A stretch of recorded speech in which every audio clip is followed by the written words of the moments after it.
Windshield repair is as simple as, hey, Bill, did you ever had a truck kick up a rock or a stone or something and put a star or crack in your windshield? Yes, I have. Did you get it fixed?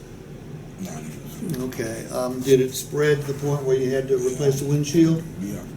So you had to file an insurance claim, right? You had to pay a deductible? All right, well, in the next 6 months, we're gonna fix any crack or star you get that's no bigger than $50. All right?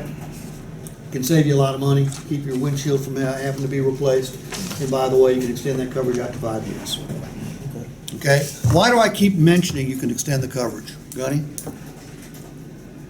I'll kind of upsell for one. I'm setting the finance manager up, Yeah, okay?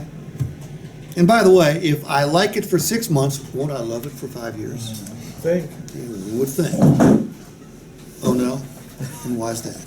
Because, I'm just being devil's advocate. okay, well, I can live with that. So that's paintless dent repair, that's cosmetic wheel, that's windshield repair,